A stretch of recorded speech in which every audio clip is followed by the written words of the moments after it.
6 বছরের নিষ্পাপ শিশু আবিদা গুলিবিদ্ধ হয়ে কাতরাচ্ছে ঢাকা মেডিকেলে। রিভলভারের গুলিতে ক্ষতিগ্রস্ত কিডনি, লিভার ও পাকস্থলী।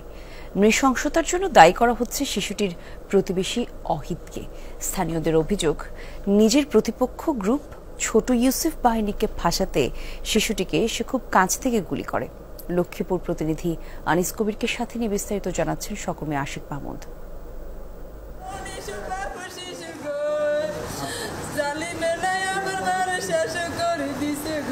6 বছরের গুলিবিদ্ধ আবিদা ঢাকা মেডিকেলের বিছানায় যন্ত্রণায় কাতর। পাশেই আহাজারি করছে মা আমেনা বেগম। লক্ষ্মীপুরে ঈদের পরদিন সন্ধ্যায় গুলিবিদ্ধ হয় ছোট্ট শিশুটি। খুব কাছ থেকে রিভলভার দিয়ে গুলি করা হয় তাকে। এই জায়গার মধ্যে বাচ্চা ঠেকায় গুলি করে দিস, ওহিদে গুলি করছে ঠেকায়।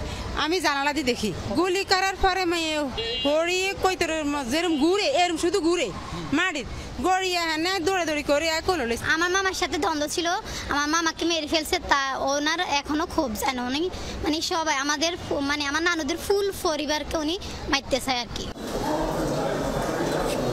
যমুনা টিমের সঙ্গে ছোট্ট আবিদার খোঁজ খবর নিয়েছেন ঢাকা মেডিকেলের পরিচালক। সব ধরনের সহায়তার আশ্বাস দিয়েছেন তিনি। চিকিৎসকরা জানান, শিশুটির পিঠের দিক দিয়ে ঢুকে সামনে দিয়ে বেরিয়ে গেছে গুলি। ক্ষতিগ্রস্ত হয়েছে কিডনি, লিভার ও পাকস্থলী। তাই জীবন মৃত্যুর সন্দিক্ষণে আবিদা। তার একটা গানশট ইনজুরি ছিল, যেটা পিঠের দিক থেকে বুলেটটা ঢুকে সামনে দিয়ে বের হয়ে গেছে। তো তার ভিতরে তার স্টমাক এবং ডুওডেনামে তার পারফোরেশন ছিল।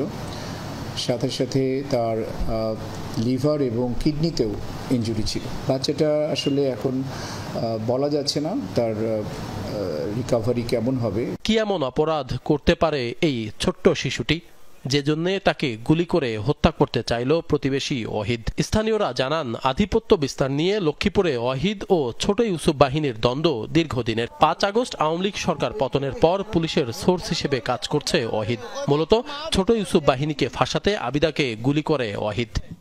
ওই দে পিছল ঠিক করার পরে এই বাচ্চা দুটা খেলা করতেছে, ওইখানে গুলি করে দি হে করতেছে, হেরে গুলি করছে ইউসুফ বাহিনী। এ সবসময় অবস্থা থাকে, কিছু বলে অস্ত্রটা বাগে হাতে রাখে। ওই দে আমি এত কিছু করলাম, আমার ছেলে মেয়ে আছে, বাড়ি আছে, যাতে কোনো ক্ষতি না করে।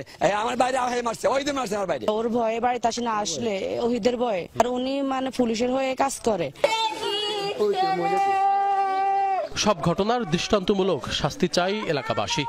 কাসুমজাদী বাহিনী, ওহিদ বাহিনী, এরপর আপনার হচ্ছে কুদু আলমগীর, জাবেদ বাহিনী, সোহেল বাহিনী, এরা সবাই মিলে এগুলা করতেছে। প্রশাসন অতি দ্রুত এগিয়ে এসে এদেরকে নির্মূল করতে হবে এবং অস্ত্র আমাদের এই এলাকা থেকে অস্ত্র উদ্ধার করতে হবে। আমি সবার কাছে ন্যায্য বিচার চাই। আমার মেয়েরা যেরকম করছি দুগুণে ডাবল দিই, আল্লাহ তারা শাস্তি দিই।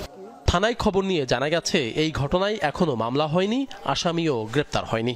প্রাথমিকভাবে যাদের বিরুদ্ধে অভিযোগ পাওয়া গেছে তাদেরকে আমরা অ্যারেস্ট করার জন্য চেষ্টা চালিয়ে যাচ্ছি। ওই অঞ্চলটি যেহেতু ওখানে এরকম কর্মকাণ্ডের একটা ঘটনা ঘটছে, তাই ওখানে আমরা সতর্ক অবস্থা রাখছি। আমাদের পুলিশ, অতিরিক্ত পুলিশ ওই অঞ্চলে মোতায়েন আছে এবং আমাদের টহল আমরা বৃদ্ধি করেছি। সম্প্রতি লক্ষ্মীপুরে মাথা চাড়া দিয়ে উঠেছে একাধিক সন্ত্রাসী বাহিনী, জানিয়ে উদ্বিগ্ন এলাকার মানুষ। আশিক মাহমুদ, যমুনা নিউজ, ঢাকা।